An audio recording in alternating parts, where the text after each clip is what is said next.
I would say now that the transfer portal has been implemented, and it really seems like the last 2 years it really has made it very competitive for a high school athlete to compete with other kids that are transferring from, one school to another, because number one, they're looking for experienced players, and a lot of teams now they want to not just be good, but they want to be top level. So they're looking at those athletes. Number one, are the athletes that are going to get them there faster. So that in itself is a challenge. Also, getting exposure for a high school athlete if they're not playing AAU basketball, if you're not making it to a state tournament, and how do you market that player? And really, it boils down to is not just marketing them to get an opportunity at a school, but it's also about the right fit. And that's one of the reasons why I wanted to be part of this today, is because what you guys are doing is exactly what is so critical. Because if you think about it, no one's going to be in the transfer portal, or they're less likely to be in that if they have the right fit.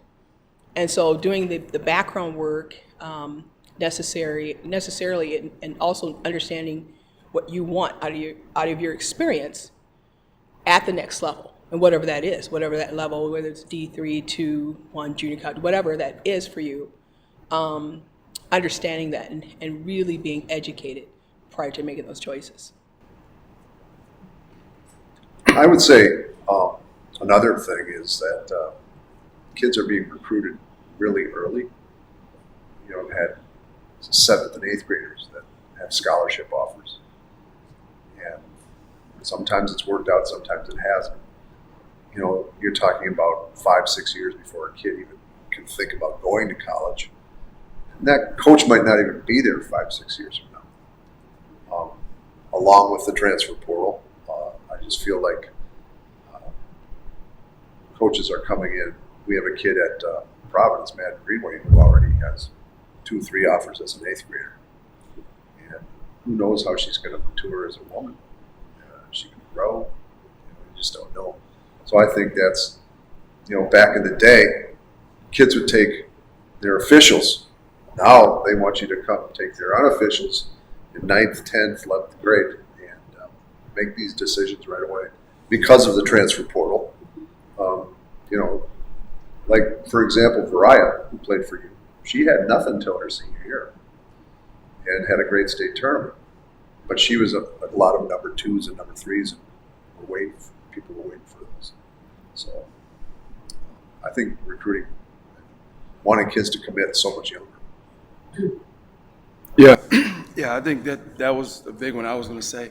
I think the other piece is that it's changed so much, and there's a lot of bad information out there, and who as student athletes have around them is very important to the process. And a lot of times that, sometimes they get bad information, and so they're making decisions too early or not thinking through the process enough, And so, like I say, that, over the years, obviously, they've seen it, it's changed a lot. And so there's a lot to it. And there's a lot of legwork that has to be done by the families and by the student athletes that, they try to rely on an AAU coach or a high school coach or an uncle or an aunt to help, just do that legwork for them when they really need to do it themselves. So, yeah, the process has changed a lot. I want to piggyback off of what, Coach is saying over here. One of the things I know that's really important is that during that process, understanding where you stand in that recruiting list. Because sometimes you might think you're being recruited by a school, and parents and kids are often afraid to ask, where am I? Am I number 1? Am I number 2? Am I number 3? If you take a swing player or for 3 or whatever, I'm a point guard. Are you going to go with those guys first or post? You really have to understand where you stand in that process. And you need to ask those particular questions. So sometimes we're not, kids are not equipped or confident enough to ask those direct questions, because again, you're also competing with the transfer portal. So it's very important. I've had a lot of kids that I've worked with, even from other schools, be so disappointed, feeling like they're the number one pick, but all of a sudden, something happened where they got a different kid, and that scholarship is off the table. So it's, like you said, it's very, you have to do a lot of legwork and a lot of homework and asking, very direct questions, because again, it's about your future and you need to know where you stand. Well, and I think the other piece that is piggyback that's changed with that is back, like 20 years ago when I was doing AAU, my college coaches would call my phone, ring my phone off the hook. And now it's the other way around. We as coaches are calling, trying to, hey, come see this kid, come watch this kid, I got this kid. They were calling us 20 years ago, hey, what's your schedule, where are you going to be? Now we're calling them saying, here's my schedule, here's where we're going to be. Oh, we'll see if we can make it. Because of the transfer portal, because of the early signings and early offerings, so yeah, that process has changed too, and how kids get found. And I think with like social media, it's I think I was right on the brink where, when I was younger, we get a lot of our exposure from camps and tournaments that we went to.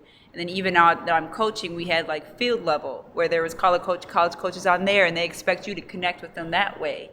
And the girls would have a profile on their own. They're doing these things on their own that we had no idea about. And with the internet comes a lot of information, but again, there's some misinformation on there. I think people think they can look something up and get all the right answers all the time. So kind of helping navigate that whole new little arena of putting your own materials out there, seeking out the schools you're looking for, how you're communicating with those teams.